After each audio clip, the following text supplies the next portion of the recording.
Hi, I wanted to review the cross ankle or the leg lace. So the first thing I want to do if I'm going to do a cross ankle or a leg lace is to make sure that their hips are down. If I can keep their hips down, then I stop them from building their base and getting their post and being able to come up and come back into me. Because if they can come up and put their weight back into me, it's going to be very difficult for me to roll them. So I want to keep their hips down. I keep their hips down by keeping a lot of weight and driving force into their hips. So I'm going to start the leg lace by picking a side. So this is their left leg, this is their right leg. So if I choose their left leg to shelf, then I'll put my right shoulder at the back of the left hamstring. If I want to shelf this one first, then I'll put my left shoulder at the back of their hamstring here. But for this example, I'm going to pick this leg to shelf first. So I'm going to put my right shoulder on the back of this hamstring. When I put my shoulder there, if I just put my shoulder here like this, that's not going to do anything to keep them down. That's not going to apply any pressure to their hips. So I want to be as heavy as possible and put as much weight as I can driving into their hips. So this is their hamstring, this is my shoulder. I'm going to turn my shoulder in. I'm going to turn my hip in.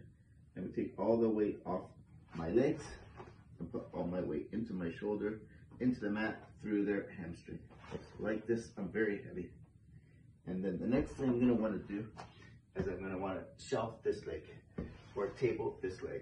And by shelf and table, I mean I make my leg like a shelf or a table. And I'm going to put their leg into my hip. And we're going to use my armpit like an extra hand and capture and pinch their ankle.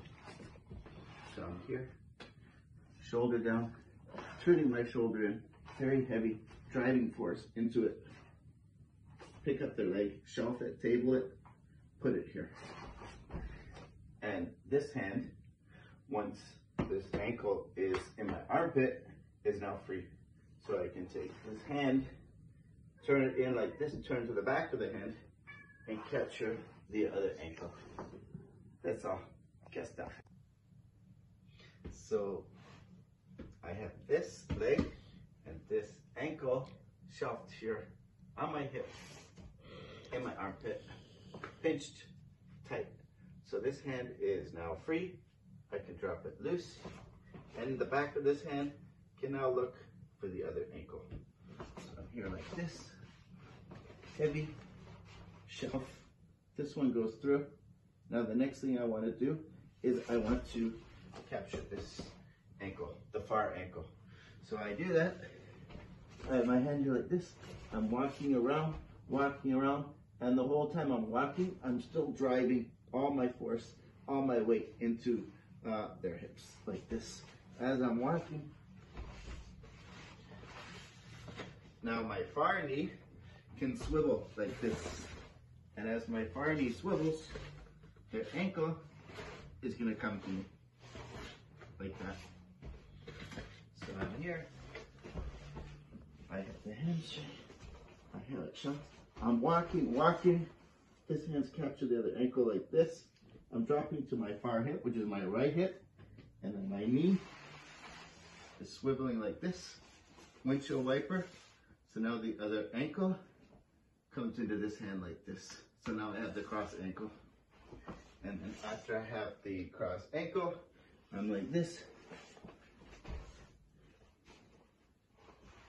Now what I'm going to do is I'm going to bring my heels to my buttocks, and I'm going to bridge and go this way. I'm going to use the power from my heels to my buttocks to bridge myself and to go this way towards the other ankle that I'm collecting. I'm going to walk around, and I'm going to end up perpendicular. And as I bridge and roll this way, I'm going circular on a 45-degree angle. I wanted to review some important concepts. So we're gonna imagine this is their left leg. So I'm gonna put my right shoulder as heavy as possible on this leg. And the way I make it heavy is not by going like this, but it's by turning my hip and my shoulder in together like this, and by turning my weight like this. Now I'm very heavy. And the second thing to review that's important is when we shelf, we want to put it on our hip and then catch it in our armpit. So once it's in our armpit, we're squeezing tightly, so our armpit's acting like another hand. And then once we have caught one ankle, we need to move to the other ankle. So in order to catch the other ankle, this will be our catch hand, our lace hand, and we're gonna go this way. So I'm just gonna walk around this way, walk around this way, and as I sit on my hip, which will be my far hip, I can use my far knee, in this case my right knee, to swivel